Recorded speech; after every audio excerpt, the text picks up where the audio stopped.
इस्लाम में महिला को पुरुष की अपेक्षा प्रॉपर्टी का आधा हिस्सा दिया जाता है।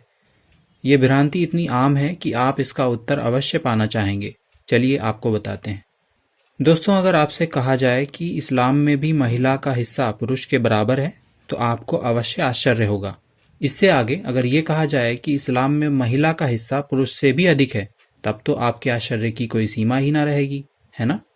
अब अगर ये कह दिया जाए कि प्रॉपर्टी सिर्फ औरत को मिलेगी और आदमी को कुछ नहीं मिलेगा, फिर तो पता नहीं क्या क्या ना कह दिया जाएगा। तो वास्तविकता क्या है, इसे मोटे तौर पर 4 प्रकार से समझा जा सकता है। पहला, आमतौर पर प्रॉपर्टी का वितरण 30-35 प्रकार से होता है, जिसमें से सिर्फ 4 तरह के केसेस में एक नारी को एक पुरुष की तुलना में आधा पार्ट मिलता है। बाकी इनमें के 10 प्रकार से ज्यादा केसेस में एक औरत को एक पुरुष से ज्यादा भाग मिलता है।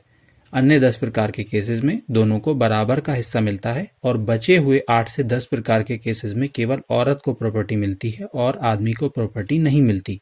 दूसरे, जिन रिश्तेदारों को विरासत में हिस्सा मिलता है वे कुल 12 प्रकार के हैं, जिनमें से 8 रिश्तेदार औरतें होती हैं, यानी माँ, बेटी, पोती, पत्नी, सगी बहन, सौतेली बहनें, दादी या नानी, और केवल 4 रिश्तेदार मर्द होते हैं, यानी पिता, पति, दादा और भाई।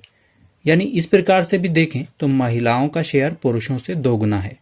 तीसरे, 6 प्रकार के वारिस ऐसे हैं जिनको हमेशा प्रॉपर्टी में हिस्सा मिलता है। इनमें से 3 औरतें हैं, यानी पत्नी, माँ और बेटी, और 3 पुरुष हैं, यानी पिता, पति और बेटा। यदि इस प्रकार से भी देखें तो महिलाओं का शेयर पुरुषों के बराबर है।